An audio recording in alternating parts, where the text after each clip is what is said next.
webinar will begin shortly. Please remain on the line.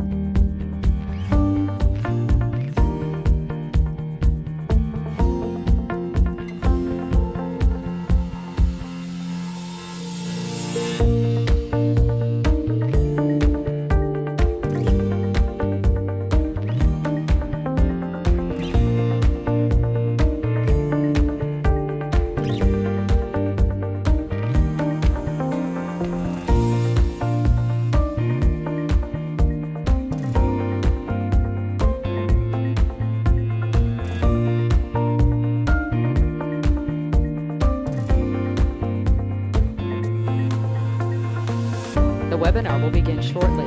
Please remain on the line.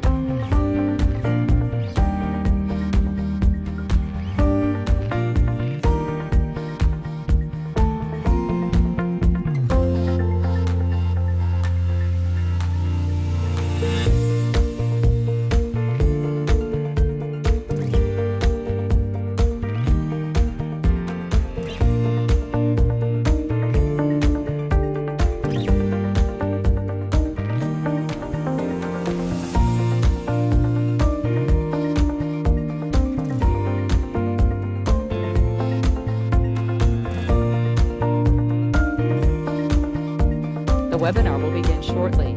Please remain on the line.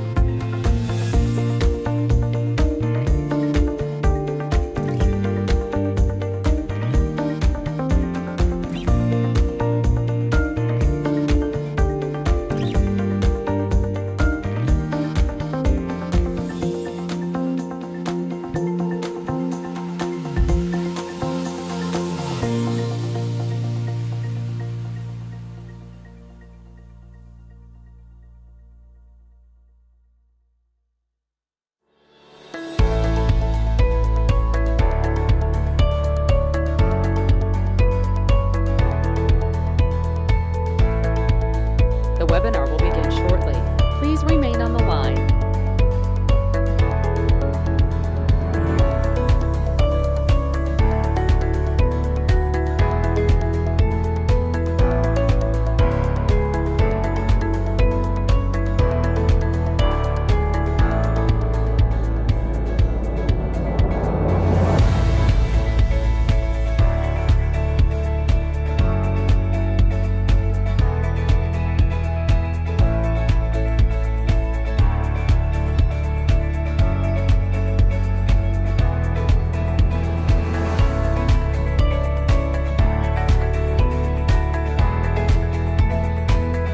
The webinar will begin shortly. Please remain on the line.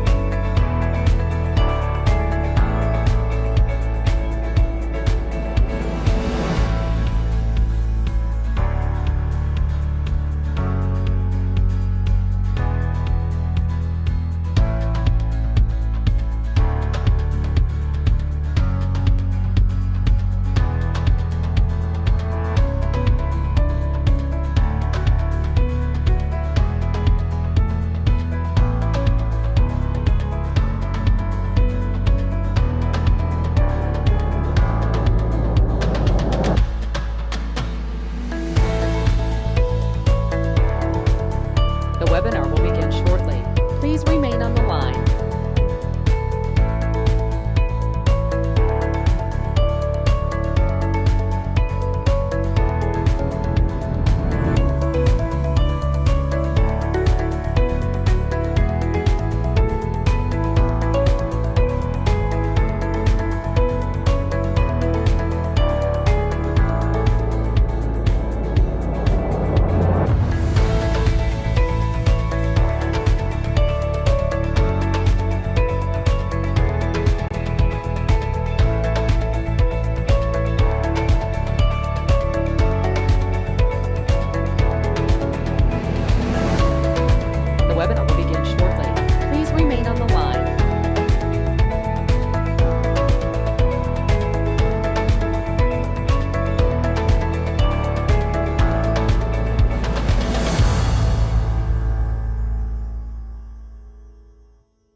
The webinar will begin shortly. Please remain on the line.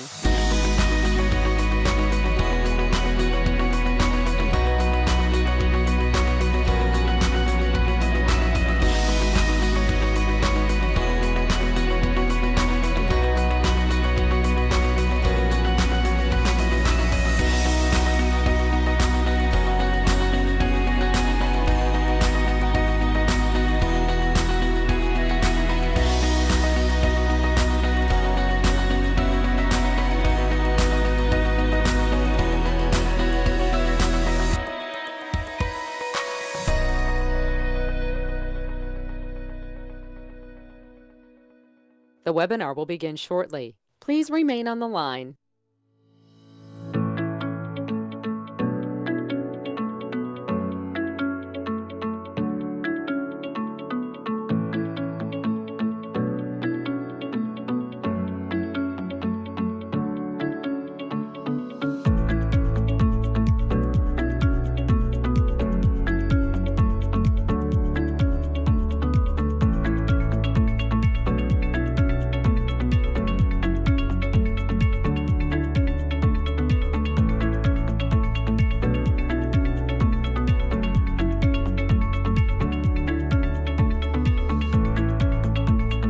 The webinar will begin shortly.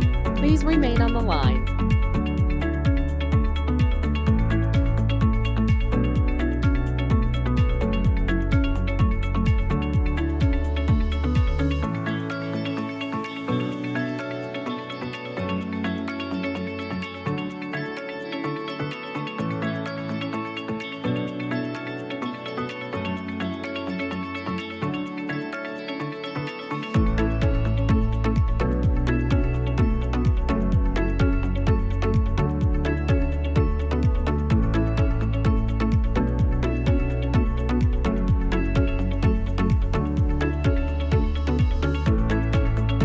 The webinar will begin shortly.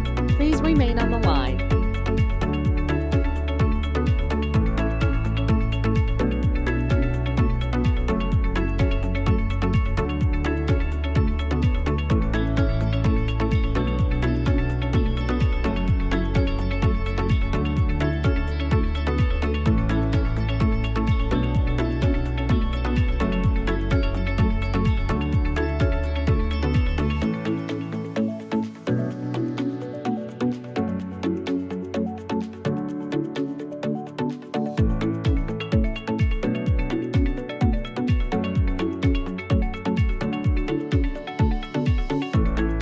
The webinar will begin shortly. Please remain on the line.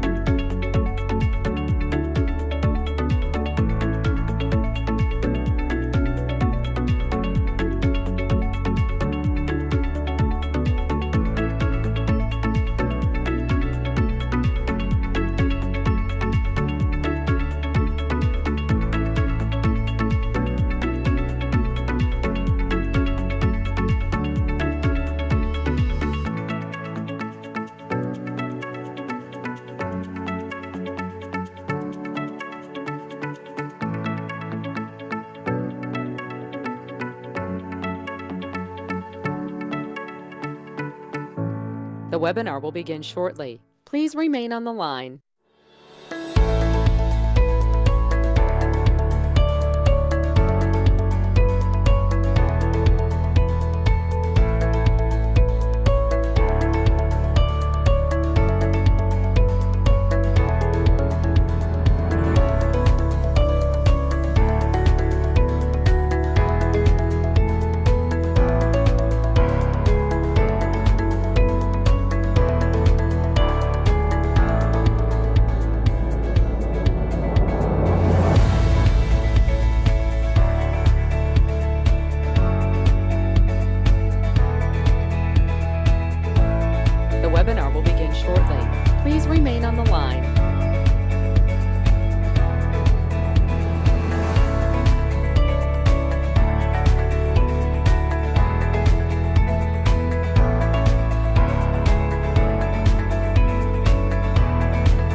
begin shortly. Please remain on the line.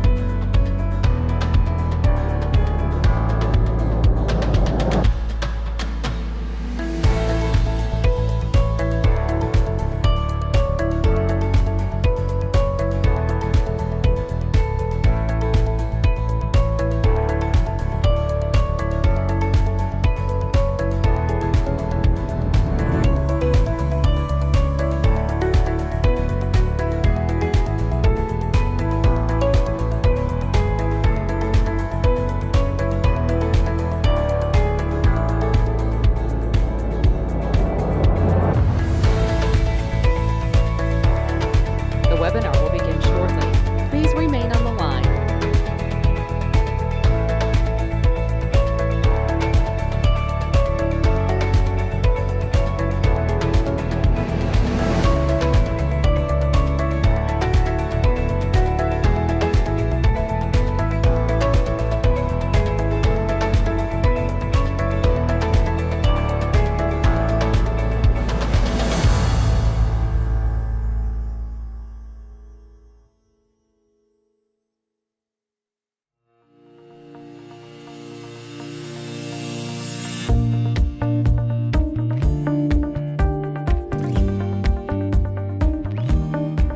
The webinar will begin shortly. Please remain on the line.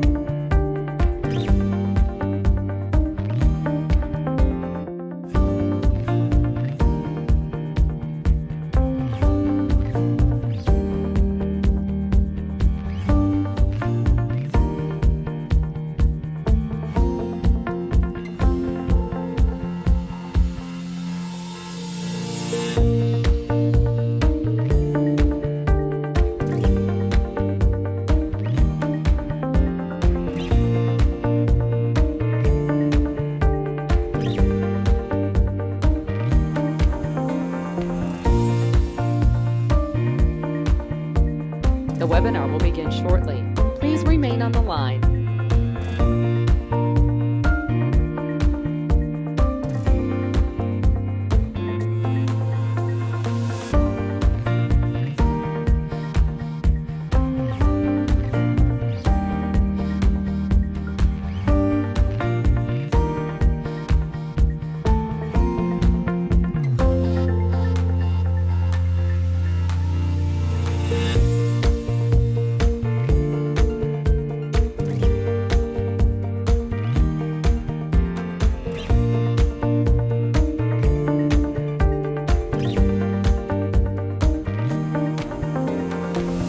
The webinar will begin shortly. Please remain on the line.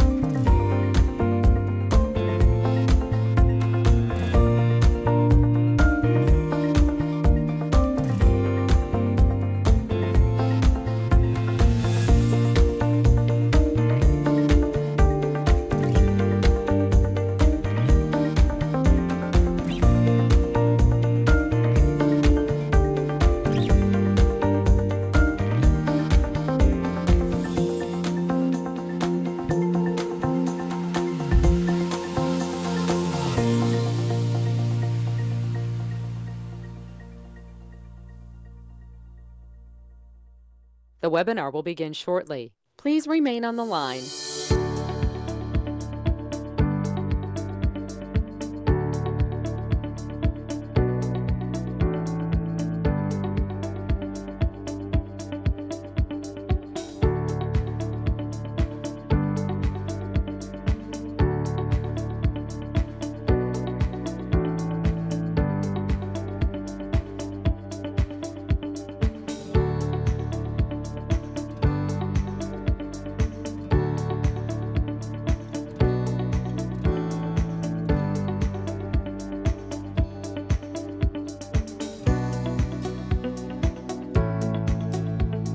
The webinar will begin shortly. Please remain on the line.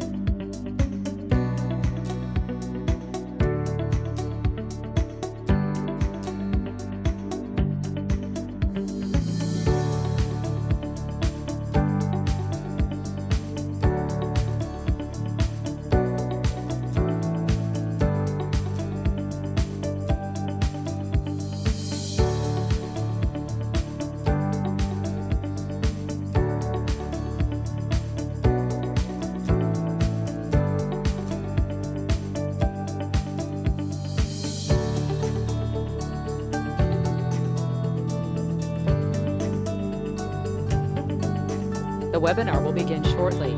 Please remain on the line.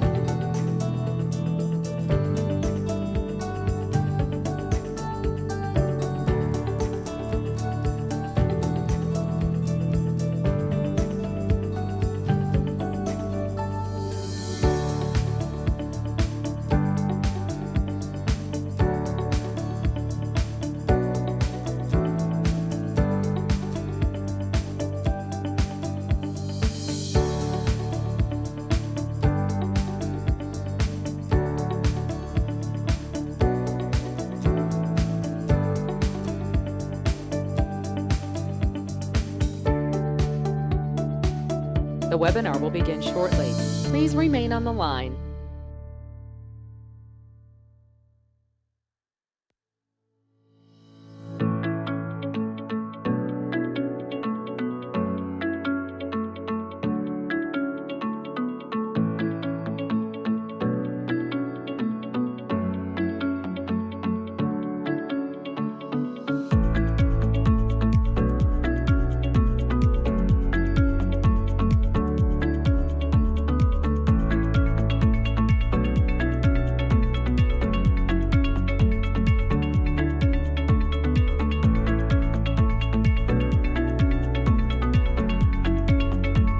The webinar will begin shortly.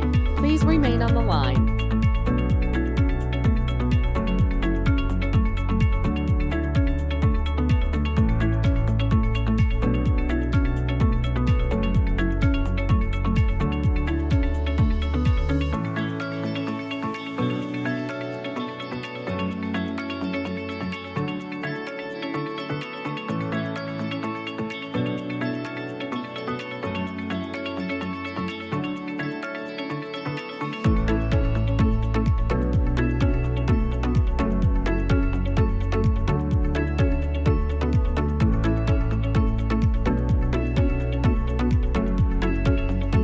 The webinar will begin shortly. Please remain on the line.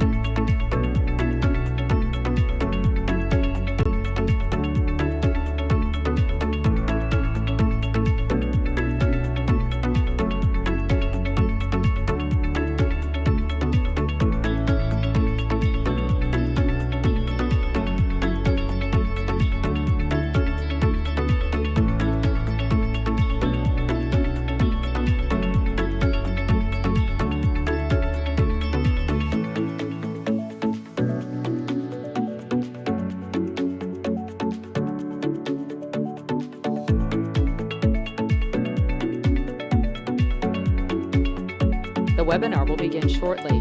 Please remain on the line.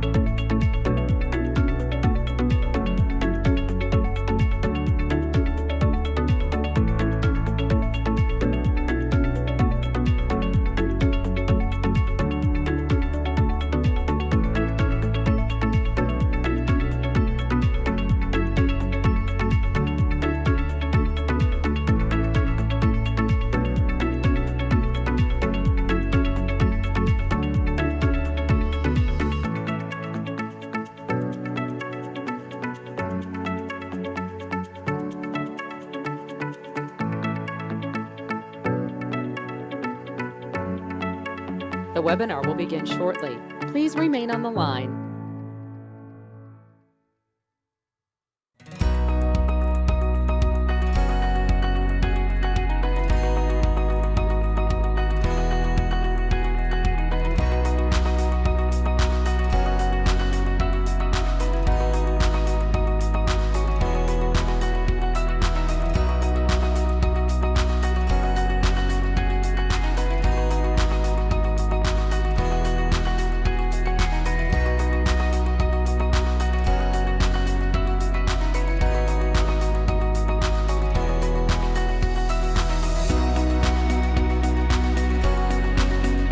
The webinar will begin shortly. Please remain on the line.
webinar will begin shortly.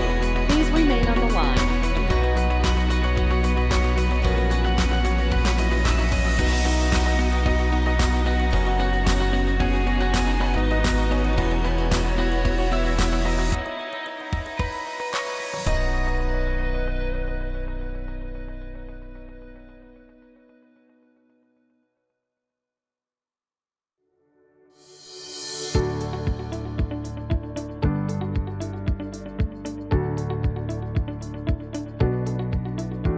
The webinar will begin shortly. Please remain on the line.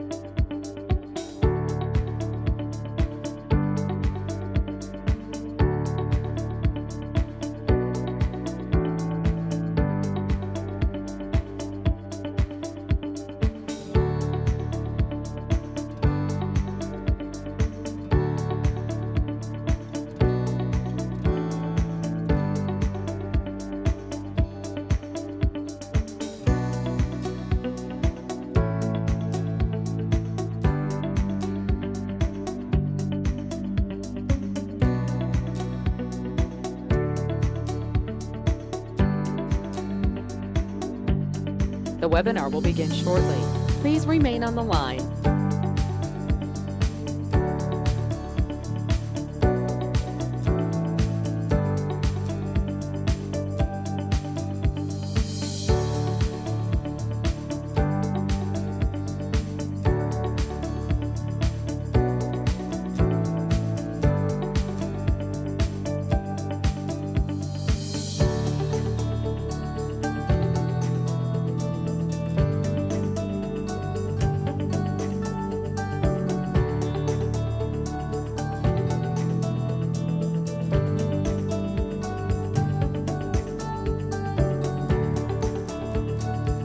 The webinar will begin shortly.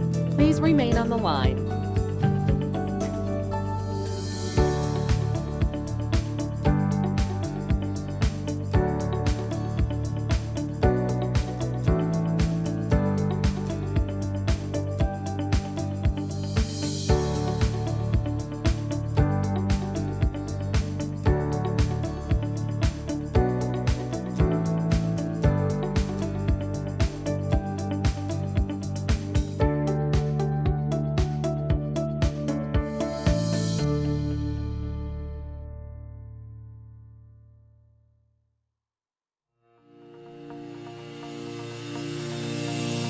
The webinar will begin shortly. Please remain on the line.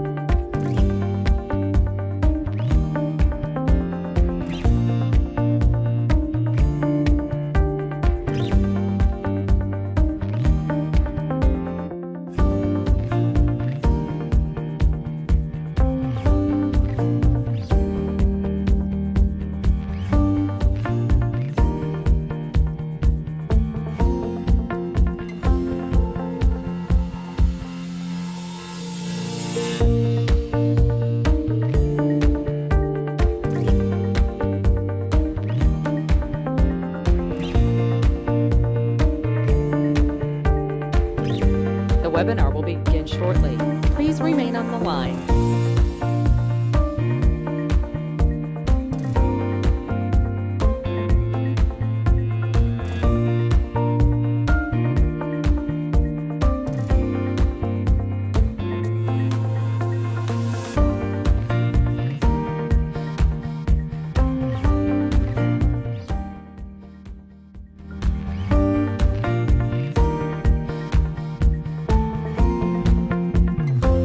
The broadcast is now starting. All attendees are in listen-only mode.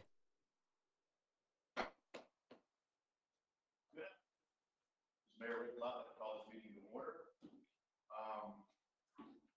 At this time, we have a gentleman that's a friend to us all. He's been here with us many times before.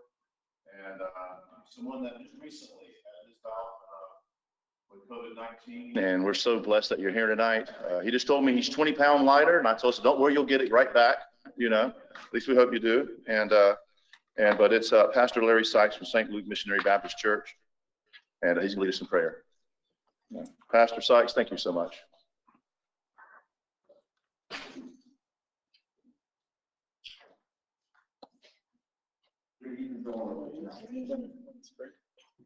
Dear Father, we come to you tonight, giving you thanks for all the blessings that you stored upon us.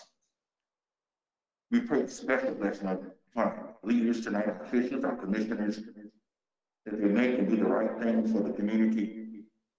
We just thank you, God, for your blessings and your healing touch that you've done along myself and others.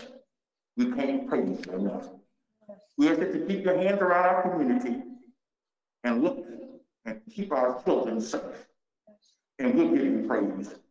We'll give you glory. We'll honor your name. And it's in your name we pray. And say amen.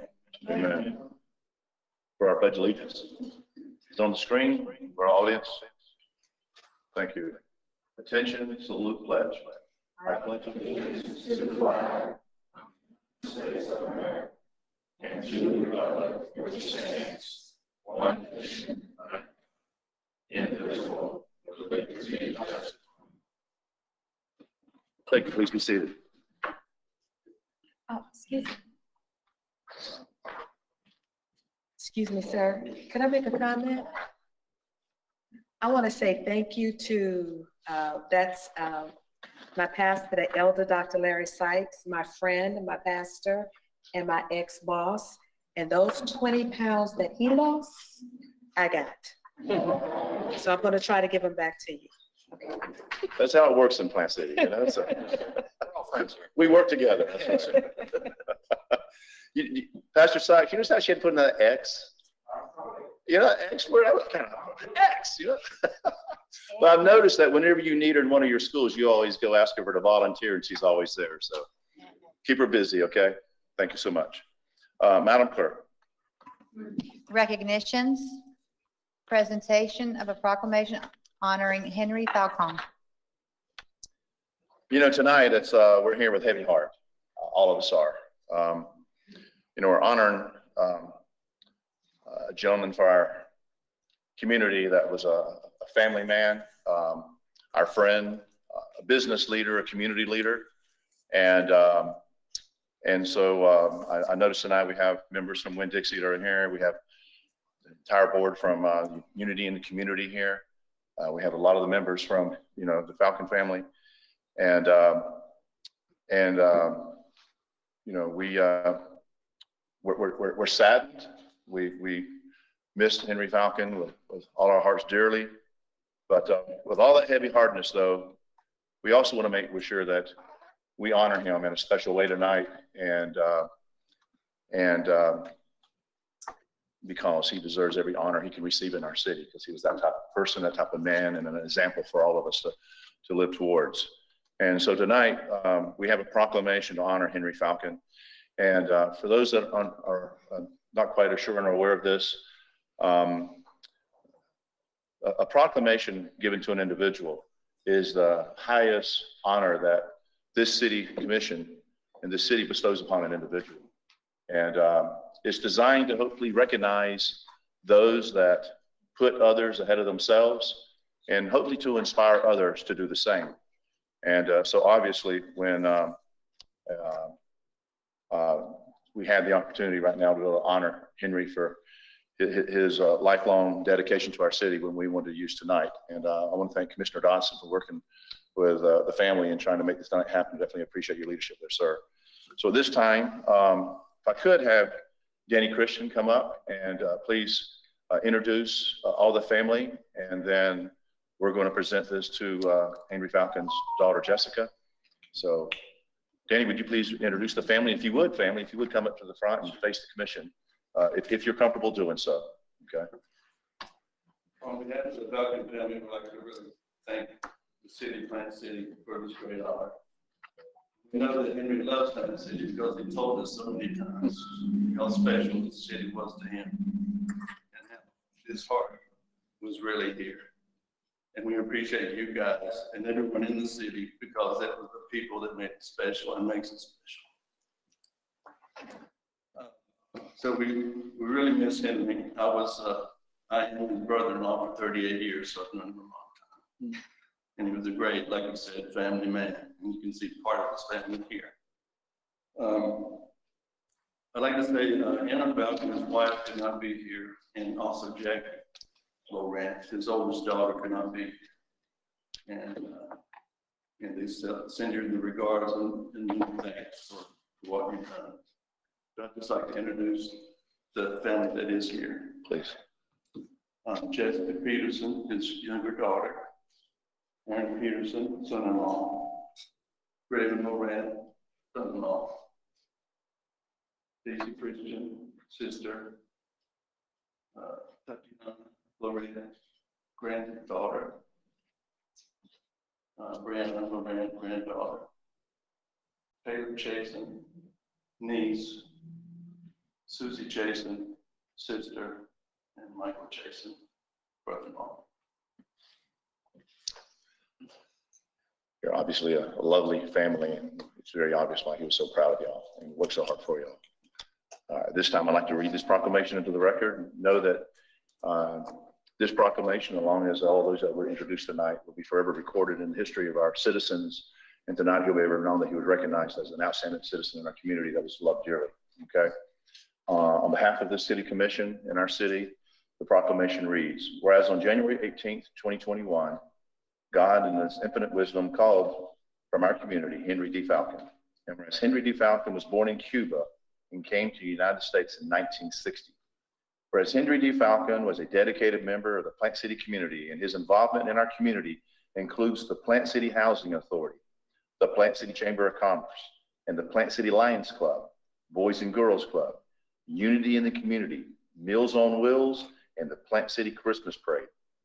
And whereas Henry D. Falcon's community service was recognized in 2010 when he was the recipient of the Citizen of the Year Award, the Plant City Police Department's Award of Appreciation Honorary Police Badge in 2018, and the Community of Service Award by the Black Heritage Festival. Whereas Henry D. Falcon was also committed to his work with 48 years of service to Winn-Dixie Stores Incorporated, receiving accolades from his co-workers and employees, along with multiple awards from the retail industry, including the Florida Retail Federation's 2000 Retailer of the Year Award and the Food Marketing Institute's 2009 National Store Manager of the Year Award and the 2015 Store Manager of the Year Award for West Florida Awards. Now, therefore, I, Rick Lott, by the virtue of the authority vested in me as mayor of the city of Plant City, Florida, hereby honor the memory of Henry D. Falcon in recognition of his legacy of integrity, compassion, leadership, and dedication to the betterment of his beloved community. Jessica, would you like to say it? No? I totally understand. We're going to come down and take a picture, if you don't mind, and I believe Yvonne Fry is going to commemorate this so that we can share it with our community, okay? See you, Andrew.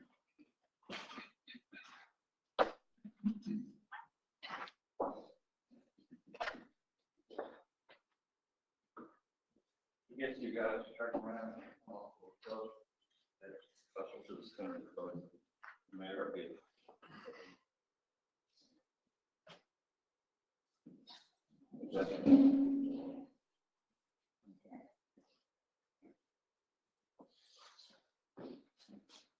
All the family in here tight? Everybody?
Okay, Madam Clerk, next item. Public comments. Okay, we're currently open for public comment. Would anyone in the commission or anyone here like to address the commission at this time? We're open for public comment. Seeing none, but public comment is closed. Madam Clerk, next item. Consent agenda. Since we have one item. Highly controversial. Very controversial. What's the pleasure of the commission? Move for approval. Second. Moved in second. Any discussion?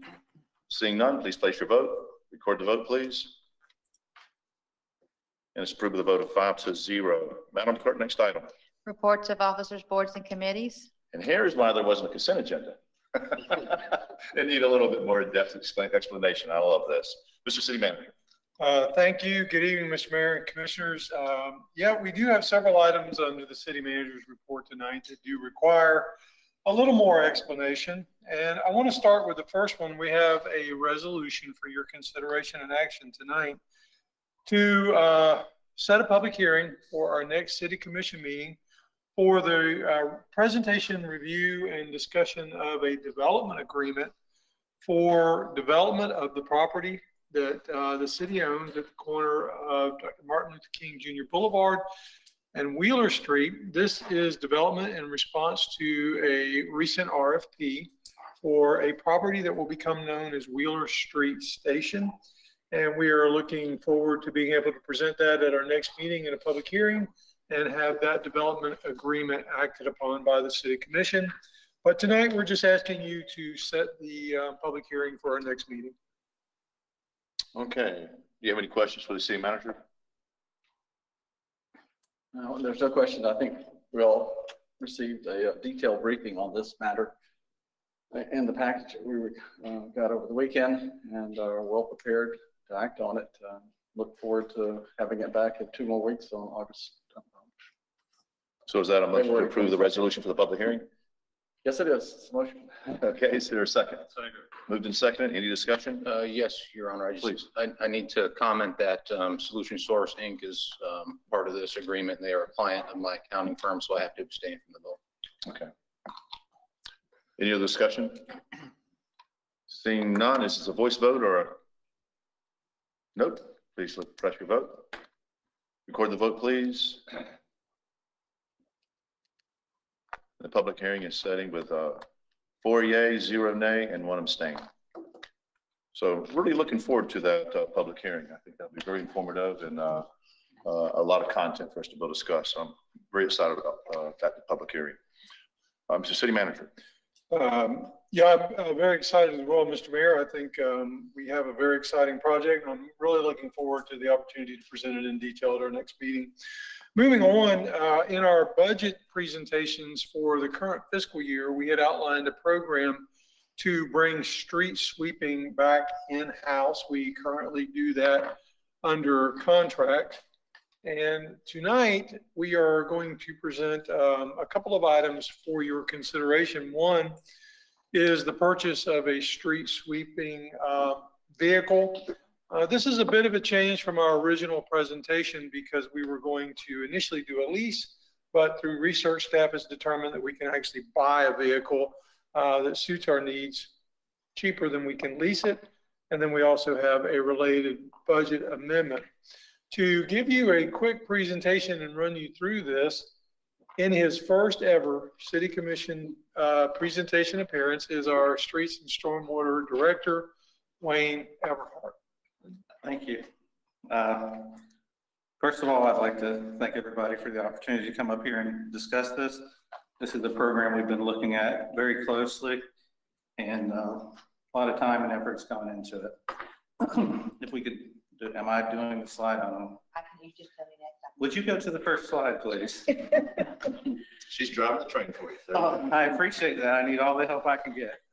I wanted to just cover something that probably most of you already know, but the street sweeping program goes far beyond just the beautification of our streets.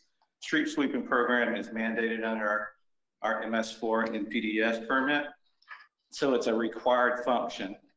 The street sweeping itself not only clears and does the beautification for the aesthetic purposes, but it also prevents any contaminants from getting down into our system. So the quicker we get it off the road, less opportunity it has to get into the system. The secondary function of it is if any debris gets into our catch basins, into our boxes, it can restrict the flow, causing flooding. So it's very important to get up as much as you can, as quick as you can. And the third, the stuff that does reach into our system, it becomes a maintenance function, and we have to spend a lot more time and effort to maintain it. So we go to the next slide. After approval last year's budget, we've done a lot of studies here. We looked at several different sweepers that would meet our needs, and we chose one that was a Global 4 regenerative air sweeper. This sweeper not only did the best job when we demoed it, but it also was the most maintenance friendly.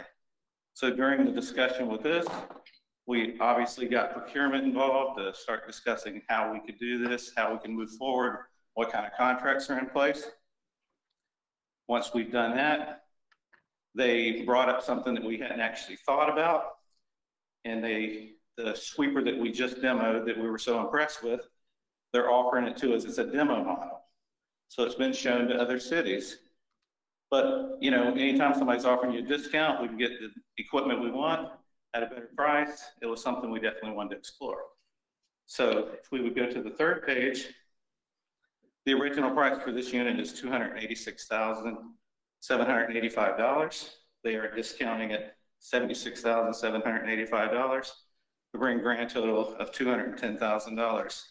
So we felt that is something that we definitely wanted to explore. We still considered the lease option.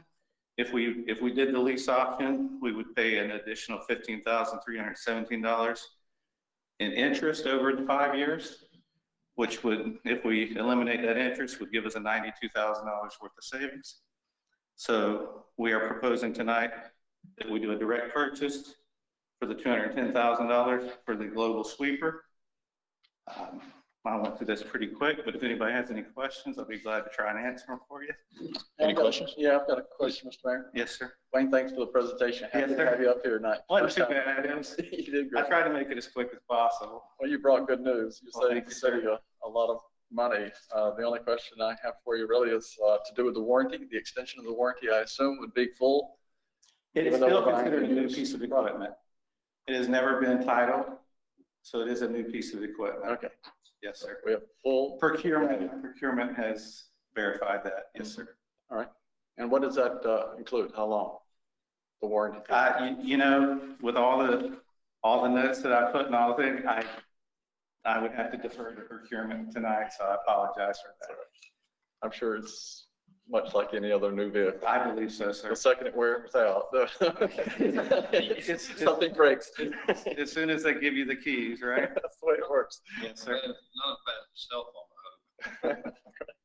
Yes, sir. Sorry. Well, thanks for bringing the good news and Yes, the sir. significant savings.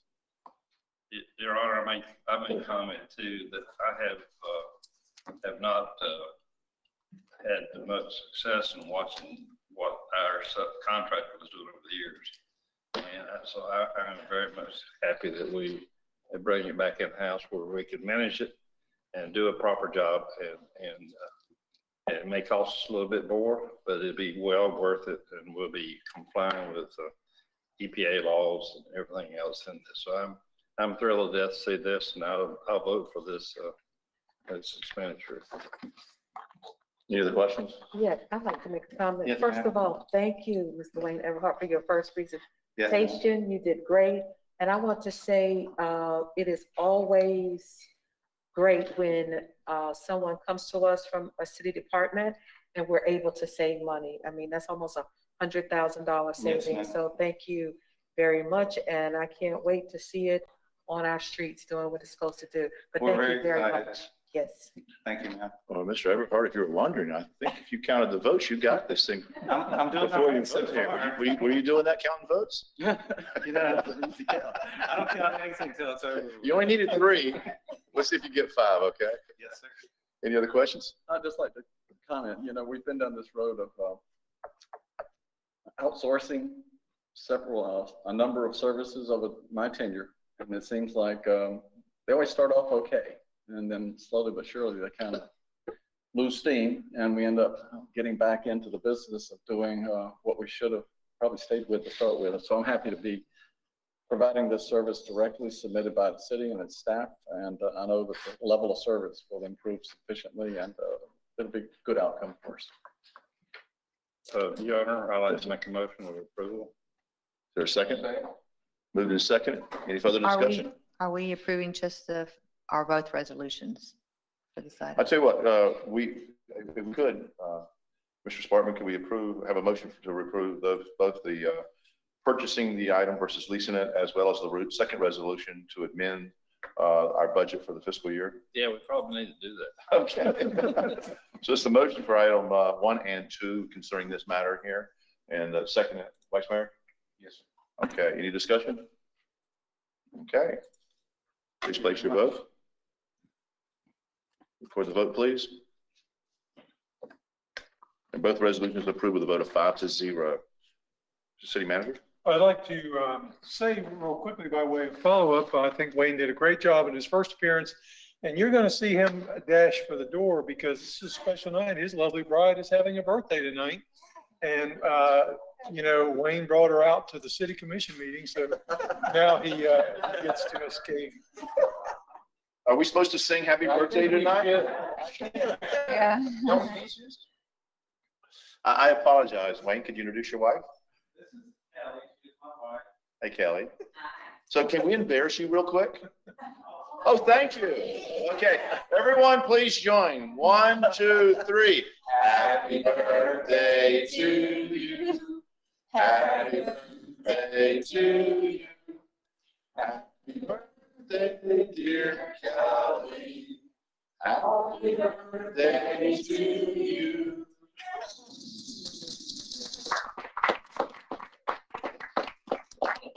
Wayne's gonna be at every meeting now, right? But Kelly's never coming back, right? Happy birthday, Kelly. Y'all have a wonderful evening. Thank you. Yeah, I didn't even have my glasses on and I could see she was blushing. It looked like it. That's great. Okay. Okay, our next item, as you know, in our budget process, we presented and the commission adopted a emergency reserve policy. And we are bringing back tonight for your consideration and action a fund balance and reserve policy. And to walk us through that again very quickly is our CFO, Diane Reichert. Good evening, Mayor and City Commissioners. Tonight on the agenda for the Fund Balance Reserve Policy, we have these items: the objectives, the features, the target levels, emergency reserves, our compliance, and recommended action for you. Why are we bringing this forward to you? We have GASB 54 that provides various classifications. We wanted to document that in a policy. GFOA recommends that governments do establish a formal policy. Bond rating agencies and enterprise fund rate consultants always look for a policy that we have in place. So the city's going to provide adequate reserves for our citizens. We're going to meet our daily cash flows, offset if in case we would ever have another significant economic downturn, revenue shortfalls. We want to maintain our investment grade bond ratings and provide for unforeseen emergencies. So there's basically two other pieces to this puzzle on tonight's agenda. It's not going forward. So I guess you'll So the classifications that we do have in the policy are these 5 classifications, and obviously you spend them in the order of most restricted, which is done by the state law, federal law. Then you have the committed, which is done by this body, the City Commission, and then you have the assigned, which is approved by the city manager for a specific purpose. Then finally, we have the balance of it is in the unassigned fund balance, which is the portion that we're talking about tonight. And so as we describe these different funds, which is on the next slide in detail, but here in a brief area, we can see that the fund balance target levels for your general fund, your enterprise funds, and your workers' comp funds is 25%. The special revenue funds should all be spent on what they've been designed to be spent on, so there is no minimum fund balance in those. And then the debt service fund, we put aside 50% of what next year's payment would be so that that would be ready in case of an economic downturn. And then the fleet fund has 75% of the value of the assets at fiscal year end. So in detail, these are the descriptions of what I just described to you. And then in addition to the 25%, we have a $3 million in these three funds only. The $3 million in the general fund was established this summer during the budget process. The water and sewer fund, putting aside $3 million in case of an emergency, and solid waste fund in case of emergency as well. Knowing that when we have hurricanes, you never know when you're going to get your money back. So we would use that money. That's a good example, but there's other example of what emergency reserves could be used for. And then the policy also provides that if we would have to use those funds, how we would put them back into the emergency reserve pot. So once the policy is adopted tonight, every fund is in compliance. So you are well on your way to having a good, stable fund balance policy for your benefit. So tonight, the recommended action is to approve a fund balance reserve policy, and I stand for any questions you may have. Okay. Any questions for Diane? Please, that's why I was looking at you and asked the question.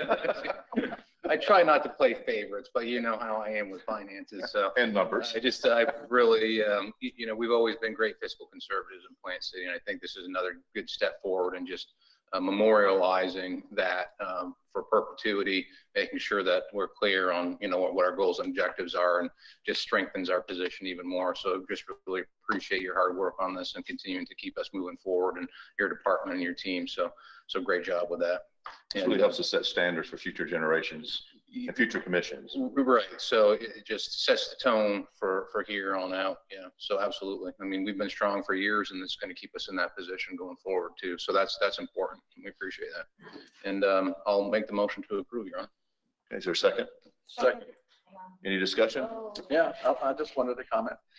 Yeah, as I was hearing Diane making this presentation and thinking back on the individual presentations we had earlier, it occurred to me, like I'm sure it has to all of you, that wouldn't it be nice if our federal government could operate in the same capacity that our local government does, with money in the bank and only spending what we have and nothing more, and always balancing a budget and having money left over, and a fiscal policy that is, most cities would die to have, especially California, New York. This is incredible that we can do all the things that we've done to accomplish so much in past years, and yet have all good fund balances in each of our reserves to accommodate any unforeseen needs, which they will happen. We've got a history of that with storms, and we know it takes a long time to get those proceeds back. So I'm just thankful as the Dickens. I don't know how happy I can say it to be any better than what we have it here in Plant City. Thanks to your good judgment, your sound fiscal policies, and your great staff, and the city manager's interest in bringing this forward during our budget hearings this last summer, back in July and August. That's it. Thank you. Any other comments? None? Okay, please place your vote. Record the vote, please. Approve of the vote of 5-0. Diane, great job on that, okay? That's really good. And to your staff. City manager. We have a engineering feasibility study that we are asking for commission consideration and action on tonight. This study would engage an engineering firm to look into the feasibility of the city establishing, constructing, and operating its own transfer station for processing and hauling solid waste in a more efficient and cost-effective manner. And to walk us through this work order presentation tonight is our Director of Solid Waste, Jill Sessions. Good evening, all. I would try to speak as fast as Diane, but I'm Southern, so. She does talk. I'm from the South, but it's an honor to present to you tonight about this will be a work order to study a transfer station. So in late 2020, you could approve for the staff to go out and look at hiring a consultant to do a feasibility study for a solid waste transfer station to be constructed here in Plant City. We reviewed the city's list of CCNA firms, and we chose Ardura Group, which was formerly known as King Engineering. And we chose them for two main reasons. They conducted the same type of study in 2015 for Plant City, and the firm has extensive recent experience in Tampa Bay. So staff has met with Ardura Group several times. We went through several rounds of iterations of the scope. We came up with something that we thought the city manager would like, and we presented that to him in December, and he approved. So before I get started on the transfer station, I want to describe what our current process is for disposal. Our trucks run around town now, our solid waste collection vehicles, and then they take the waste to Polk County or Hillsborough County or Paragon. And Polk and Hillsborough are both about 21 miles from here, and it's interstate driving. So that the concerns with that is at the time and the distance for round trips, the hazards of walking and driving on garbage, which you'll see in the next slide. We have no control over site access, and we have no control over the cost. These are two pictures taken by our vehicles at Polk County landfill recently. As you can see, it's rather hazardous looking. They walk on garbage, they drive on garbage. We've had damage to our vehicles. And with the current pandemic situations, it makes me very nervous. What a transfer station system would be, our garbage trucks would drive into a facility, dump the waste, they would go back to their routes, and then a tractor trailer. I don't see the trailer. The invisible tractor trailer would haul it to the landfill. It went to the landfill. It's waiting in line. It's very efficient. You already got your point across there. Yeah, he's really fast. But the tractor trailers can hold 2 to 3 loads full of garbage, and then it allows our trucks to go back to the route. So the benefits of a transfer station, again, it improves our collection efficiency. Our trucks don't have to wait to be unloaded. They dump and they go. And so it reduces overtime for us, and we can expand the size of our routes as well, since we don't have that travel time. And it increases our disposal options. So for now, we take it to Hillsborough and Polk because they're within 20 miles or so. But when we use the long haul trailers, they can consider other facilities that might have cheaper rates or just give us a little bit of more competitive edge. And then this will greatly improve the level of service to our residents because we'll have what we call a community drop-off center. Currently, with where we're located, because of environmental regulation, we can't allow people to bring waste to our site. And then this facility could be open to other commercial haulers or anyone that wants to pay to dispose. So it would be another source of revenue for the solid waste department. This is an example of a transfer station. This is Clearwater's facility that opened in March of 2020. Most people would even be surprised that there's garbage inside this building. It looks very nice. And this facility only took 7 acres. This is the inside of a transfer station. It's a paved floor with proper ventilation and lighting. This is a small mom and pop hauler. They dump their load, they get back in their vehicle and they go. And then the front end loader, which is toward the right, pushes it over a wall. And then it goes into the tractor trailer below. So the waste, the liquid, the debris, the smells is all pretty well contained. It's a rather clean facility. And then this is a scale house where trucks weigh in and out, and it only takes about 1 or 2 people to operate such a facility because it's automated technology. And then this is just an example of a customer drop-off center. They would be directed to go up the ramp, and then the yellow containers are open top roll-offs. The waste is segregated by furniture, yard waste, or different types of debris. And then those roll-off containers are hauled to different disposal facilities. So the goals of this effort will be to update the projections that were done in 2015. As the city has grown, our waste grows too. The engineer will develop conceptual designs and site plans. They'll estimate construction costs and then confirm the benefits of constructing this facility. To get into more details of the project, Ardura will review the city's current operating costs, which is our tonnage, our manpower, and the operation of our vehicles. They'll look at similar operations in Hillsborough, Pasco, and Clearwater. They'll identify some alternative disposal facilities. So as I was saying, we have Polk and Hillsborough right now, but there are quite a few landfills. If you're not restricted to 20 miles or so, it opens up the opportunities there.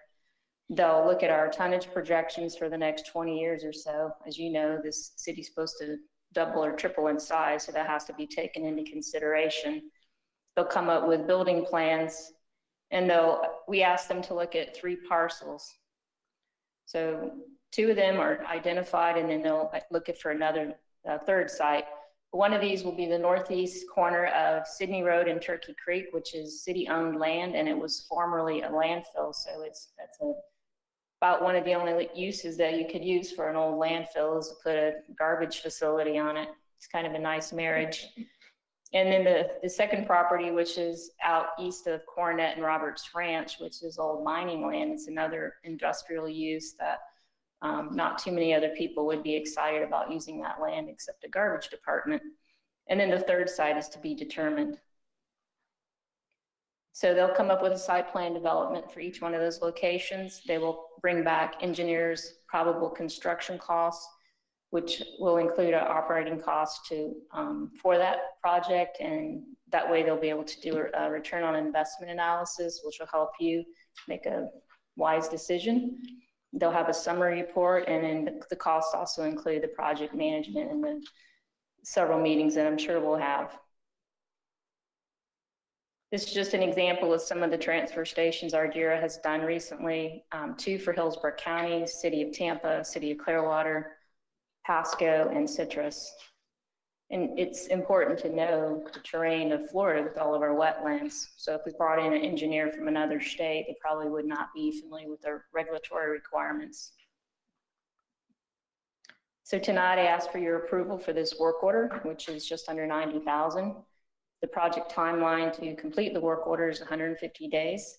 And staff will come back in the 4th quarter of 2021 and make a presentation for your decision on which site you like, if any, and whether to proceed with building the transfer station.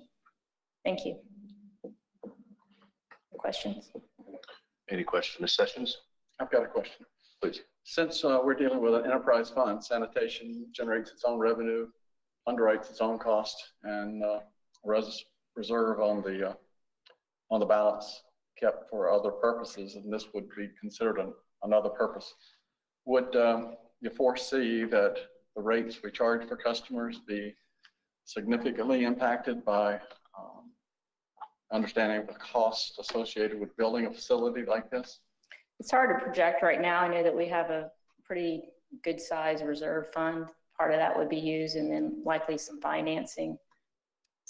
And one of the other benefits that you can't underwrite the value of, it's the fact that we've got our own land to put the site on, put the facility on, which is a pretty good site considering it's right across the street from the site where we just exchanged with the county. So it's a pretty good corner. It's gonna be a busy one, it looks like.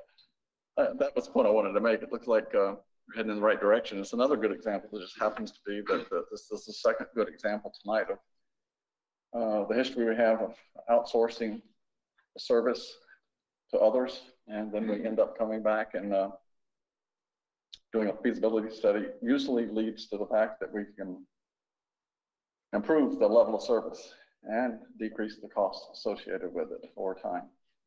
I'm looking forward in 150 days to get the feasibility study back.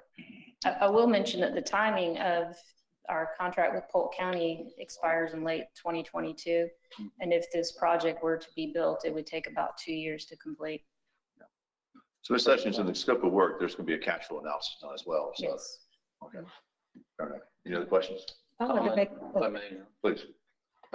So we had the pleasure today of having Ms. Sessions and our city manager at our Rotary Club meeting and talking about our new collection system. And Ms. Sessions, I think nobody would ever accuse you of being complacent in your job. So thank you for continuing to move things forward in our community. That was kind of, I think you've done a great job of kind of figuring out what needs to be improved upon, prioritizing that, making it digestible for our community and our staff and our budget. So I think this is a great example of first step with the collection, second step transfer station. I know we're talking about, the recycling automation later on. So just really appreciate you being thoughtful about how to move us forward. So congratulations and doing a great job. I wanted to make a comment. Thank you so much. And I was there today, did a great presentation along with our city manager. But I'm going to vote for this because with our new cart to curb service, this is what we need. Yes, ma'am. And the funds that we are spending on the Polk County, and you saw the condition, and I think in our presentation, when they were backed up, one time they wanted to send our trucks to Riverview. That was Hillsborough County, yes. Yeah, Hillsborough County. So if we have our own, you never know. Polk County, another county might want to use our services, and that could be revenue that we can make. So I am definitely voting for this resolution, and I can't wait to see what comes back once they finish their task that they have to complete. Thank you. Yes. City manager, any other comments? I personally, hard to believe I get excited about garbage, but I do. Welcome to my And world. I think that I would agree with the comments by the vice mayor. I think that this is a logical path forward. We're doing automation, and right now, when you just apply common sense and logic to the situation, we're sending route trucks long distances to dump relatively small loads of garbage that could be consolidated in a much more efficient and cost-effective way through a transfer station. We'll have to wait for the results of this study, but it just appears, common sense and logic tells you this makes a lot more sense than sending your route trucks out to make those long treks. And I think we're going to get back some very interesting affirmative results from the study. I love that efficiency of that. I also believe that we're going to be able to deliver a lot higher quality service to our citizens and our business community, because right now it would give them a location to take those roll-offs and that junk, that construction material. And right now they're having to travel a lot of miles to make that happen if they can't use the location here. Right. So I think it's a double-edged sword. There's something very happy with it. If there's no other comments, let's make a resolution. Your Honor, Please, you know this business. Yes, I just want to comment that we all went through this program with the city manager and with Jill to completely understand it. And so we went thoroughly through it. I just go back to the time that City Attorney Buckman and myself, and that time Troy Martin, head of sanitation, our staff had been working with the staff of Polk County to let them take our landfill waste. And because we were having to pay, or would have to pay, so much more to the county for the incinerator. And we went to that meeting and made a presentation before the Polk County Commission and got a 5-0 vote in favor of it.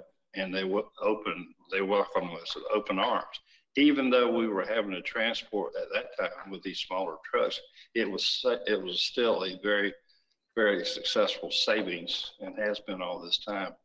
And I proposed this type of operation ever since, and I'm just glad to see that it's gotten to that point. We'll be taking the garbage to that landfill, but it'll be in a semi truck, and we won't have the wear and tear. So it's a no-brainer. It's a great opportunity for us, and so I would support it wholeheartedly.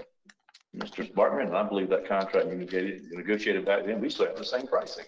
Yes. That was a great contract. We still benefit from that today. And we used as much as we said we would, so which surprised them. So and we were year round in our loads. Thank you. We just outgrown it, that's all. Or we're going to as we keep growing. But this way we can expand our routes and not have to add people. But it has been a good program. Mm-hmm. Any other comments? Yeah, this may well play into the last time we had a discussion in this sessions about roll-off containers. When that item came up, this may well play into this as well, especially on the timing, because our pick up on commercial customers that we haven't been able to get to yet, but we will within a couple of years. Hillsborough County is going to send over to us. This all may play right into perfect timing. And you're going to do some investigation on that roll-off Yes. container business and see if we can get involved in supplying that to roughly 50 large-scale commercial accounts. We'll have somewhere to put the trailers now. Yes, that would help. Mr. Mayor, I make a motion to approve this budget request. I Commissioner. second that motion. Motion to approve and seconded. Any discussion, further discussion? Seeing none, please place your vote. Record the vote, please. It's approved with a vote of 5-0. Ms. Sessions, congratulations, Mr. City Manager. Looking forward to that report when it comes back to us. And yes, we're very excited about garbage. There you go.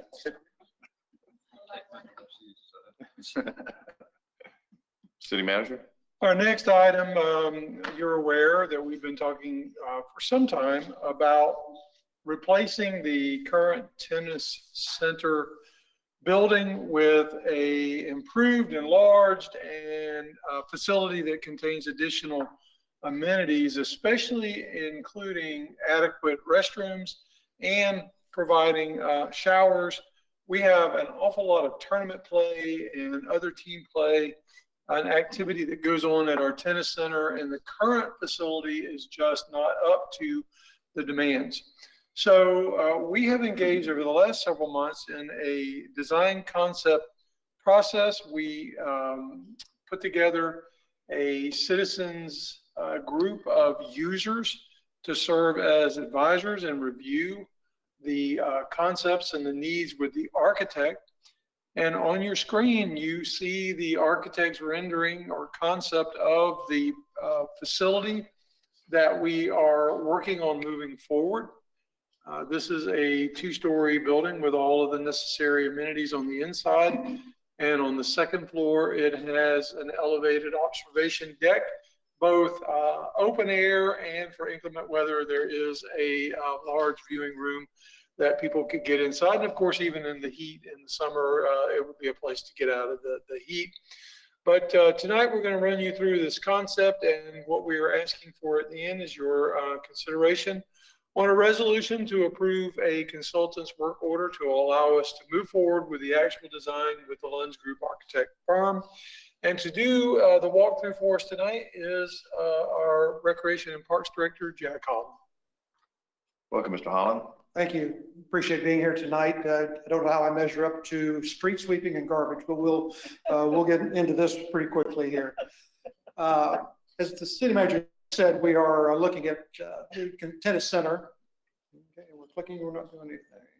There we go. Some of our observations at the center opened in April of 2006. And the square footage of our building right now, the footprint is 600 square feet. That'll come into play a little bit later. It's really inadequate to handle the volume, as mentioned earlier by the city manager. Looking at user counts, going back to the fiscal year 15-16, our count was over 4,000. And just 3 years later, our count is over 5,000. So we're seeing steady growth in the use of the facility. Next. League play and also our high school use is bringing 40 to 50 different individuals on the site at any given time. And our current facility only has 2 single user restrooms. There are no shower facilities at all. There's no weather protected observation area. There is a deck, but it has, the wood is separated as you would normally have on a wooden deck. And so rainwater goes through the deck floor, so it doesn't really give you much cover underneath. And also our lobby and the reception area, it only holds 3 or 4 people, and that's even before social distancing. So at this point in time, we're really having issues with what it needs to be. Next.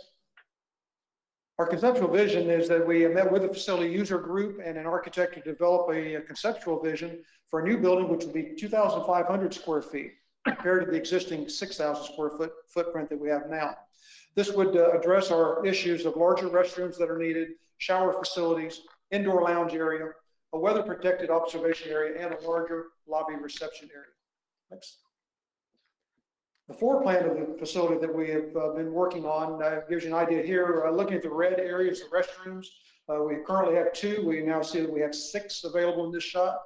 The green areas are the shower facilities that are available, which we do not have now.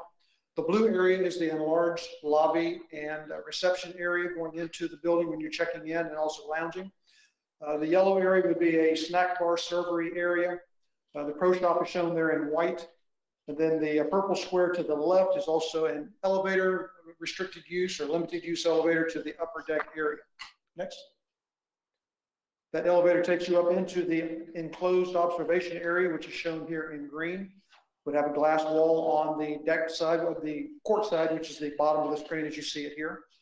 It would open out into the lighter yellow observation area, which would be covered with a shade cloth type material. And the yellow, solid yellow area is the hard roof protected area. So in the rain, you could still be outside under a hard roof, or in nice weather, you would be outside under the shade cloth type structure. Or if you needed to be inside for the heat, you have the air conditioned area. Next. This gives you a view from the front of the building, what has been developed so far. As we get further into the design pictures here, you'll see how it lays out toward the courts. Next. This will be an aerial view from the front side as well, giving you an idea of the layout with the courts. It snuggles up on top of the same footprint that we have currently. Our building is sitting on now. It just would be a larger footprint. Next. This will be the entrance view as you come into the complex from Wilder Road. Next. This is the side that faces the courts. As you can see from this view, there's stairs going up to the upper deck. The blue roof is the shade cloth area, which is all open air. To the left of it, it shows under the white roof is both the open observation area under hard roof as well as the enclosed air conditioned area. Next. And finally, this is the view from up the deck looking out over the courts toward the east to the 4 hard courts on the left and the 4 clay courts that are on the right. Next. Method of delivery, there's several ways that you can deliver a project such as this. One is the standard design bid build system. But speaking with our procurement group, they think this project would be good for the construction manager at risk or CMAR delivery method, which entails getting a construction manager or a contractor to join with the architect and designing the building at the same time. And they would come work together to come up with a guaranteed maximum price, GMP. The construction manager acts as a consultant to the owner and also working with the architect. They review the plan as it's being done, constructability analysis. They do value engineering to make sure that we're getting the best value for our dollars and also giving us cost estimating along the way. Next. At the conclusion of the design phase, the guaranteed maximum price would be negotiated and the construction manager or the contractor would be responsible to construct and deliver the project within that guaranteed maximum price. Construction costs that exceed the guaranteed maximum price are the financial responsibility of the CMAR. Next. Our next steps at this point would be to select a CMAR to work with the architect to develop the full plans for the construction. Next. To utilize our contract with the Lunds Group, we can begin architectural work with the selected CMAR to develop the final plans for construction. We can go ahead and start that process now while we're in the process of determining who our construction manager at risk would be. Next. The selection and approval of CMAR would be brought back to the commission at a later date. And once a guaranteed maximum price is determined at the end of the development, the plan would be brought back to you for approval of the actual plan. And the total time from start of design to the end of construction is estimated to be around 18 months. Next. So tonight we're asking for you to authorize the city manager to execute the work order with the Lunds Group for their services, which will be from the detailed design phase through the end of construction at a cost of $109,332. And funds are currently available in a project which was originally budgeted to provide extended restrooms and showers for the facility. I stand for any questions you may have. Any questions, Mr. Holland? Yeah, I have a question.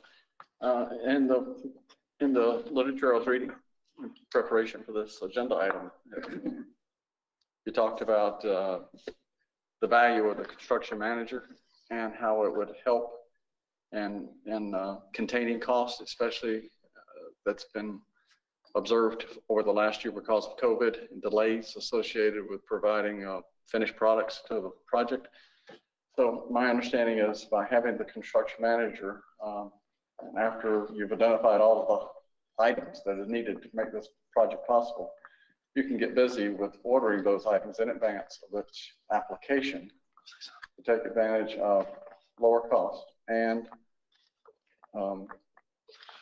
making certain that the items needed for construction are here in a timely manner so it doesn't delay construction beyond what is proposed. That would give them the ability to start looking toward doing that. However, I'm sure we would not move forward until you as a commission. Of course, yeah. But that would be the green flag. Yeah, but then. He would be ready to move forward and have his vendors already lined up, ready to go. Yeah, I think that's going to be worth the wait of a lot of savings by having that method in place. Looking forward. I'm happy that the user group that is so active, especially some of the ladies that are so active in using the facility, have been an integral part of planning this and are fully behind it. We had some lively discussions. I'm sure you have. Saying there's a lot of passion there? I think there might be. I think they're a little tired of standing out in the sun watching others play and then having a shower facility to cool off in. I just want to add, I love the design. I love the, we always talk about raising the bar. And there's a lot of projects you've seen that where, as a city, we're raising the bar. And whenever one comes and plays at our facility, the courts are unmatched. They're some of the best courts around. But the facility itself doesn't mirror up to the courts that surround it, and it's a great building. It's served us well, but it doesn't fit the investment we've made in the surrounding, courts and everything. And I think this will serve our citizens well. It's great seeing the activity of our youth getting involved in it and promoting it. When you're seeing our high school teams is a direct, result of their ability to be able to play lifelong there, and as well as Dordt courts and so forth. And and they year after year, they're one of the better teams across the county and the state. And so it just shows the commitment to raising strong families. And so I'm very excited about this project. And I'm also love what our project team that's citizens that were asked to work on this have done. They've done a really good job with their input and everything, and it shows. So I'm really very excited about that. City Manager. Couple things I'll share. One, I'm glad that there's such a positive reception to the design concept. I too think it's a beautiful building, and I'll point out, if you can recall the presentation on the Ellis Methvin concession stand and tournament management facility, these two buildings mimic each other in some of their design cues. So we'll have a consistent theme throughout the Ellis Methvin property. The tennis centers on the southern end of that, and then the other building that we're working on would be in the center. And I really like the fact that they're going to have design cues that mirror each other. Both have observation decks, right? Both have observation decks, both have sails. So there'll be a very similar theme to both of them. I also want to point out that we have some recent experience with the CMAR Construction Manager at Risk concept, and we just are wrapping up a multi-million-dollar CMAR project, and that was our CARES Act work. All of the reconstruction and remodeling at City Hall and other city facilities was done under the CMAR process. And I think that it's testament to how powerful and efficient and effective this approach can be. And I know, you've made some comments about you were like betting against me. Well, CMAR was the secret weapon that allowed us to get that done, because it does everything that's been discussed tonight, and it turns out it's a very powerful and effective way to go about this type of project. And I think that our experience with our CARES Act reconstruction is probably the best tangible demonstration I can give you for just how effective this can be. Any questions, Mr. Hollander, the City Manager? Isn't it remarkable that all the items that we've taken up tonight are a direct result of the growth that our community has sustained in the last decade? And the numbers that Jack has shown us of 54,000 plus users in the tennis facility alone for just a few years earlier was nothing comparable to it. It's happened in short order, making the building what it is now, too small. But it's remarkable for me to recognize that our growth is what is compelling us to do everything we can to keep providing the services, improvement in services, and the ability to get it done.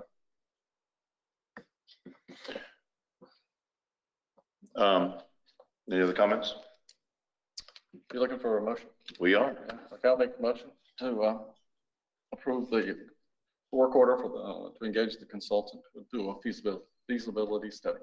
Can we have a second? Second. We have a motion to approve, motion and a second to approve the resolution. Any further discussion? Seeing none, please place your vote. Record the vote. And it's approved with a vote of 5-0. Mr. City Manager, what's the chances of both this project and the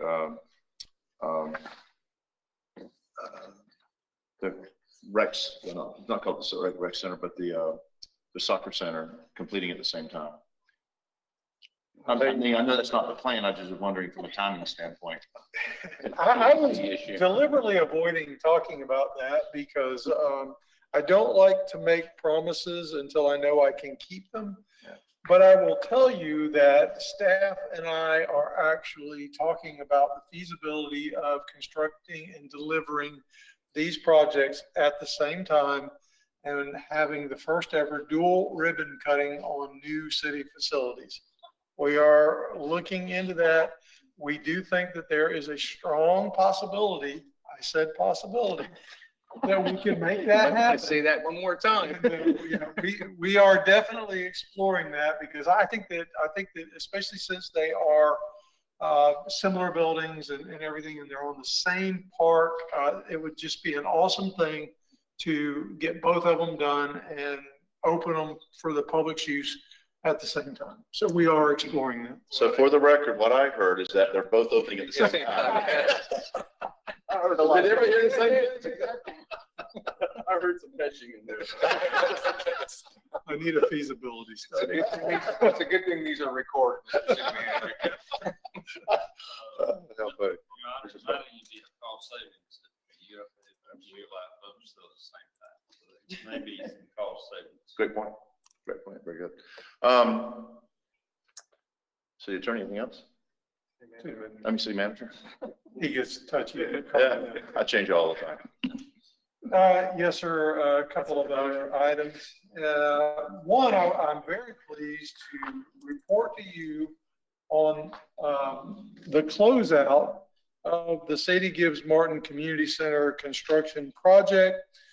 We finally have all of the bills in, all of the invoices have been taken care of. I'm very pleased to report that that project ended up finishing $226,725.45 under budget. Congratulations. So that's a win. And this is leftover project money. And right now we have a number of things that are out there. And right now we're earmarking that for your future consideration as matching funds on an upcoming McIntosh Preserve grant. But the bottom line is right now that project finished roughly $227,000 under budget. And I think we'd all agree we got a fantastic facility, and I'm very pleased to report that as the closeout on the Sadie Gibbs Martin Community Center project. I will also point out, attached to my city manager's report is the quarterly financial report and the quarterly investment report. I'm sure you've had a chance to look at both, and they echo the comments made tonight about our financial position. And very good to read that type of information. Also attached is our monthly report for the month of January, our social media report from Fried Egg Productions. And again, you can see the level of engagement with our community remains high. And with that, I will stop. I will allow the remainder of my printed report to stand for itself, and I'll stand for any questions. Any questions, City Manager? And just for the record, I would never bet against you. I just, as a compliment, I know all of us have toured our facilities here. I would have never bet that could have been pulled off in the time frame that it was. That was absolutely an amazing feat. You know, the improvements and the remodeling of our city hall like that internally. That was a compliment to city manager. So, I took it as a challenge. well, you beat the challenge. It was phenomenal. Okay, city attorney. No report, Mr. Mayor. Madam Clerk. No report. Commissioner Mathis. Yes, sir. Just a few things. First of all, I wanted to say to the family of Mr. Falcon, we're still keeping them in our prayers.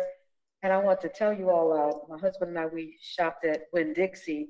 And if you get a chance to go by there, they have a memorial set up. And you're able to sign it and, you know, put some thoughts that you've had or interactions with Mr. Falcon.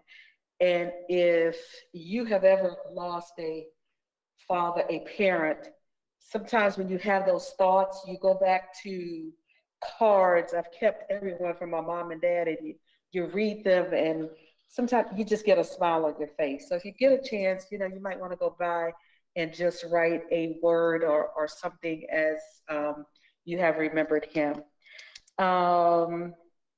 Second thing, I was at the Noonday Rotary, and thank you, Ms. Jill. And what came to mind is, I know they're going around to different organizations, and I came up with a plan on Tuesday, February 23rd at 6 o'clock to invite some people that maybe not a part of organizations from the community at the Sadie Gibbs Martin. I went up there and talked to them, and that date is open.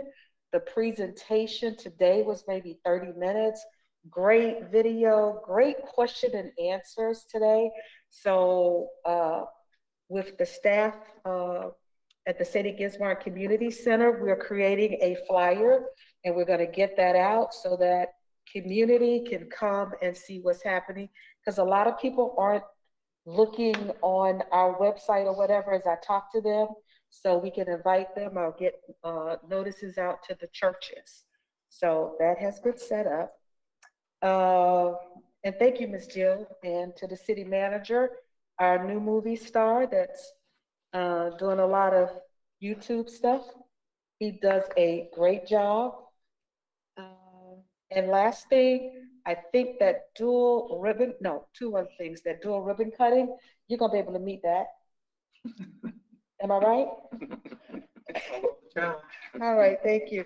And last but not least, how could we not sit here and celebrate those Buccaneers? What a game, what a game, what a game.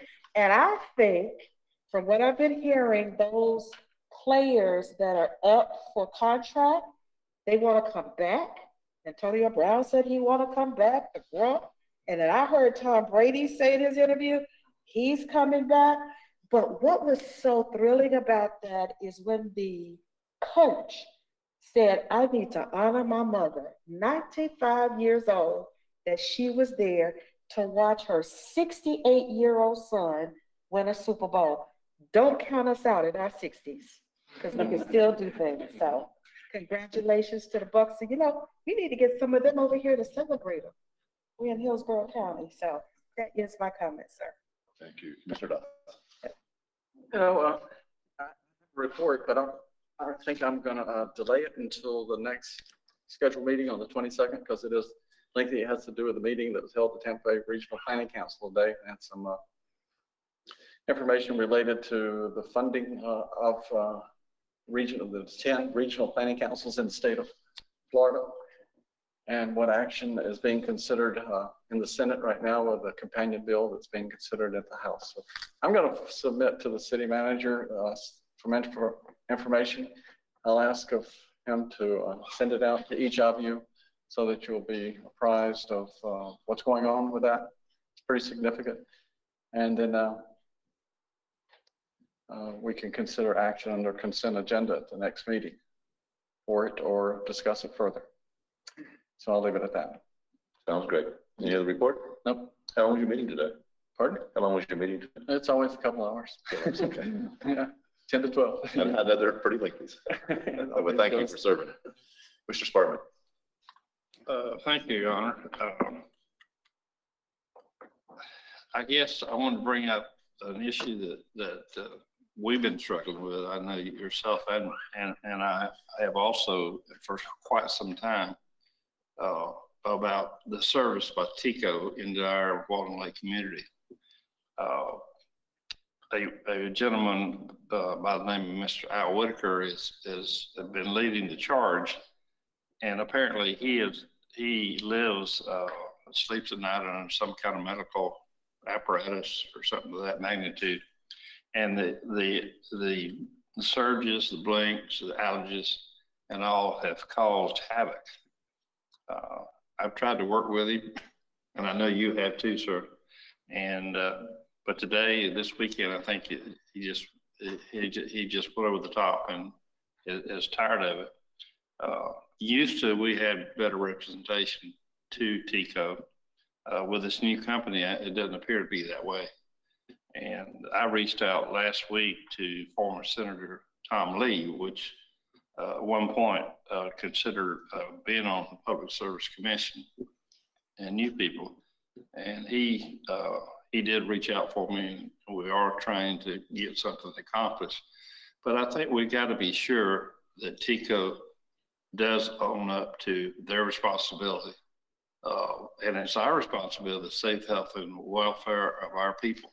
And if they don't listen to us and listen to our people in our community, we need to find some way to do that.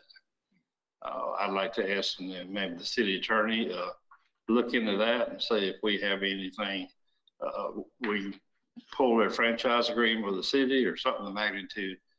It's gotten to that point that it's serious. Mr. Whitaker had a letter to the editor last week in the Observer, pleading to the community that he needs. Now, I know back where he lives in kind of the northwest section of Walden Lake, it is fed through the transfer station in Sydney, whereas myself personally, where I live, we fed off the Airport Road and Alexander Street, and all of our utilities are underground. But the back section has been just havoc over the last year or two, in particular the last 6 months. My phone's rang off the hook, and I know yours has too. So I don't know if you want to speak to it or what you have any concern. Thanks for bringing this up. Mr. City Attorney, is there what authority do we have with our, services like Tampa Electric, Verizon, Spectrum, and so forth, when they're not meeting a certain level of standard of service in our community? Spectrum and Verizon are a little bit different because we don't have franchise agreements with either of them. They're all through the state. But we do have a franchise agreement with TECO, and I'd be happy to take a look at the TECO franchise agreement and see if there's some basis. Because this is something that I know that all of us, I know that Mr. Sparkman and I on this particular one have had citizens contact us consistently about us, and we've had communication with members of Tampa Electric, and we're told it's being handled, and then, it's 90 days, 6 months later, and then it's not handled, and normally we're used to, when you ask Tampa Electric, I'm not trying to, Tampa Electric's been a great partner to our city in a lot of ways, but in this particular situation, we're used to that when you bring in a problem to them, they usually resolve it in a reasonable amount of time, and they do a great job of it. But this one here, for some reason, it just seems like it just keeps on getting delayed. And, a couple of the right reasons you could understand, you're ordering the parts, having it engineered, COVID, there's a lot of different reasons and so forth, but this has been going on now for a lot longer than it should have. So I think, just to add on to what Commissioner Sparks was saying, I'd like to know what are our legal opportunities, but at the same time, either the city manager or on behalf of this commission, let's write a letter to the powers that be at Tampa Electric asking for this to be resolved. And so they see that if we have consensus amongst all of us that we you know, we'd like to see this particular area and any other particular areas we have resolved in a reasonable time. But this one here has been around for, I'm going to say 1 year to 2 years now, if my memory serves me correct.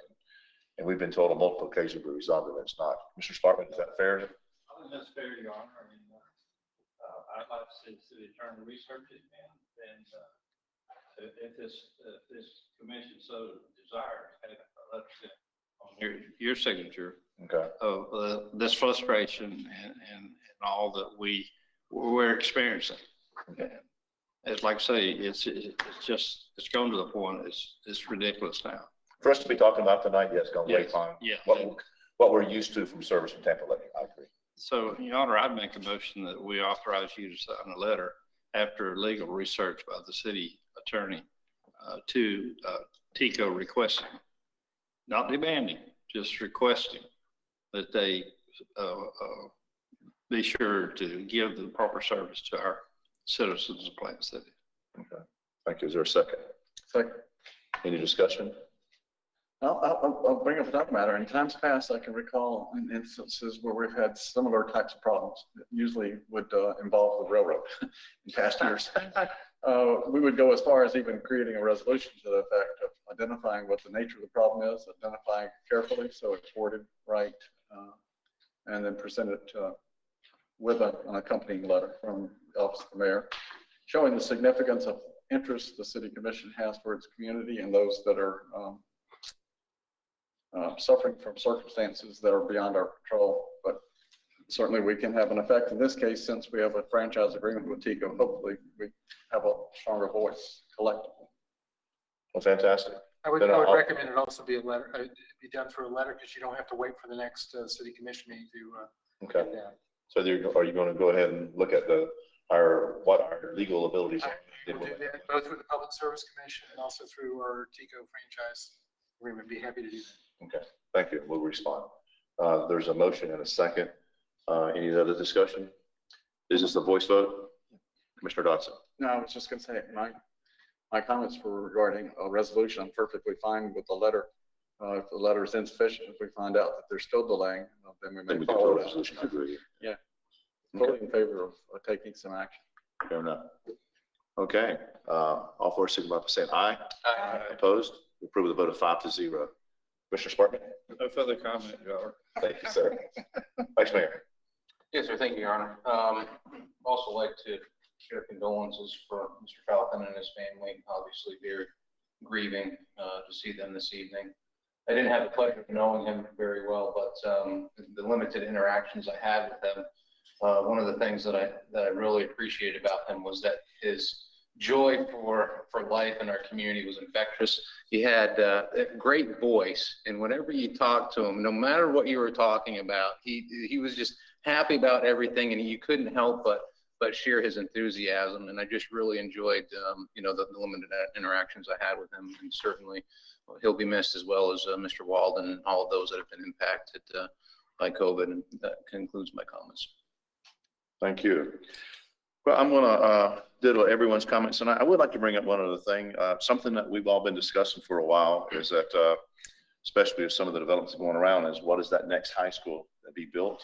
Okay, and so there's a bill that is in front of State Representative Lawrence that he's considering sponsoring at this particular point in time. He's still looking at it, still reviewing it. Working on who would co-sponsor it with on the Senate side and everything. So it's at the infancy stages.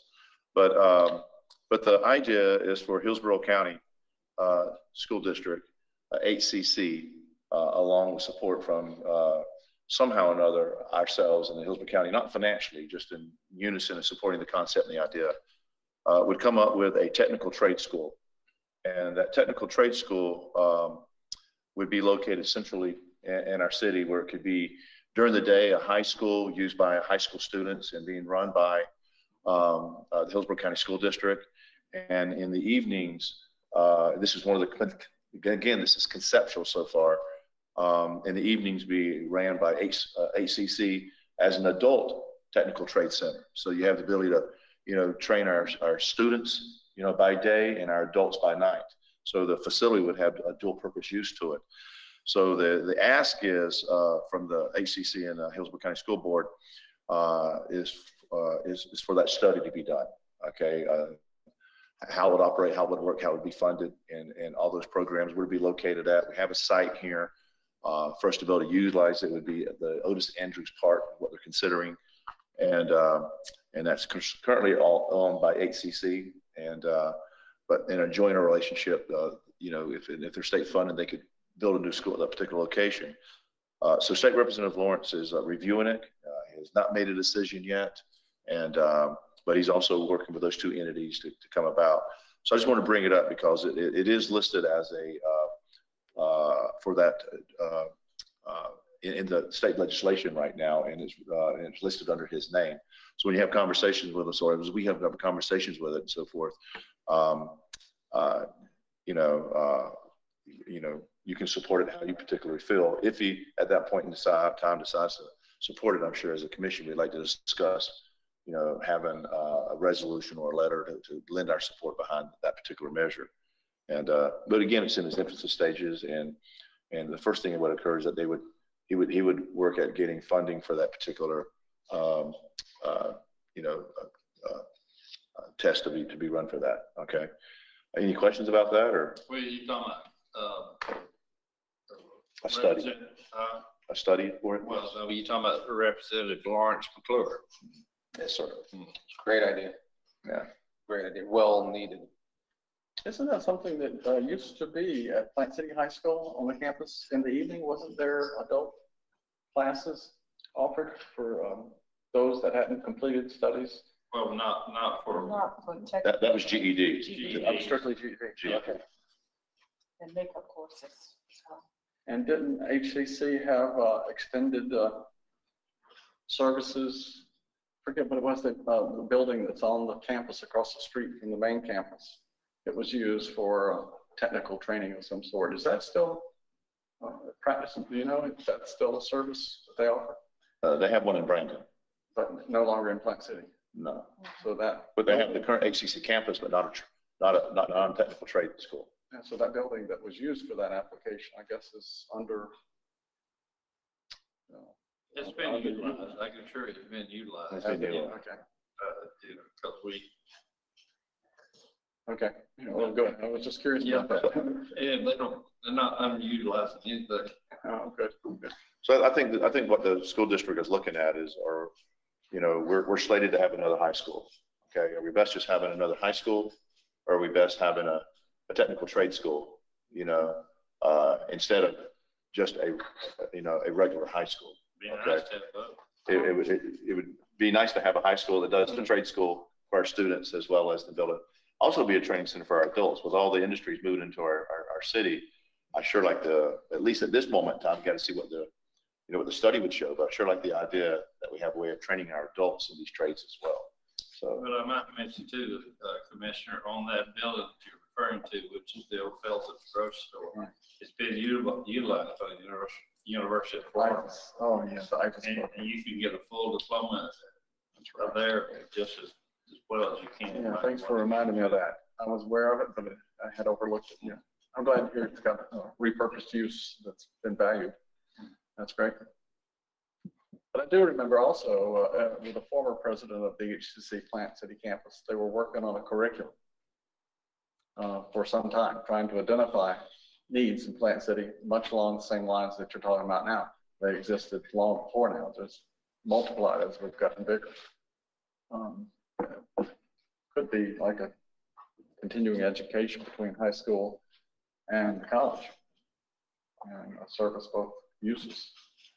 But this is just at the infancy stages, and hopefully, once our state representative files all information, I know he's very passionate about this, just like we are. Hopefully, get a companion on it, and then it would be up to state where they would fund this study to be done. But anyhow, it's just as there's a lot of information swirling out there about a new high school in Plant City at some stage in time, and so based on the last information that's out there, this is kind of the one that either just a standard high school or a technical trade high school.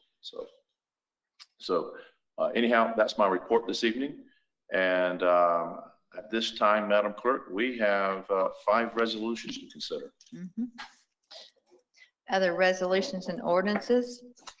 This is an ordinance entitled, an ordinance of the City of Plant City, Florida, adopting an amendment to the comprehensive plan and the comprehensive plan future land use map as provided by law and providing for an effective date. PC/CPA 20-05. I also have a resolution entitled, a resolution of the City Commission of the City of Plant City, Florida, providing notice for proposed enactment of amendment to the comprehensive plan of the City of Plant City, PC/CPA 20-05. This resolution sets the public hearing on proposed enactment of said ordinance for our next City Commission meeting to be held on February 22nd, 2021 at 7:30 p.m. What's the pleasure of the commission? Move for approval, setting public hearing. Second. Moved and second. Any discussion? Seeing none, please place your vote.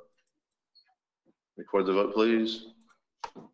The public hearing is set with a vote of 5-0. Madam Clerk, next item.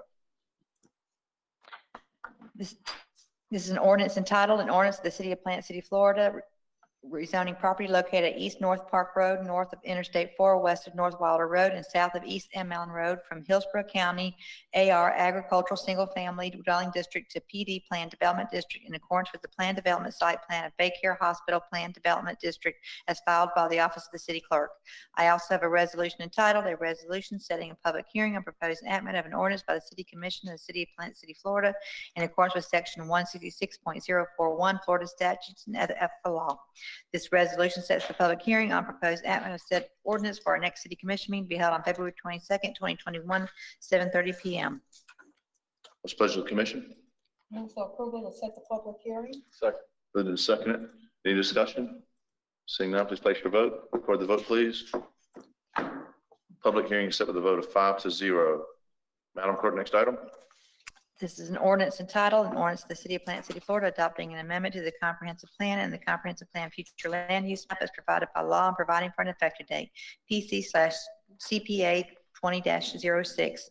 I also have a resolution entitled, a resolution of the City Commission of the City of Plant City, Florida, providing notice of proposed amendment to the comprehensive plan of the City of Plant City, PC/CPA 20-06. This resolution sets the public hearing on proposed enactment of said ordinance for our next City Commission meeting to be held on February 22nd, 2021 at 7:30 p.m.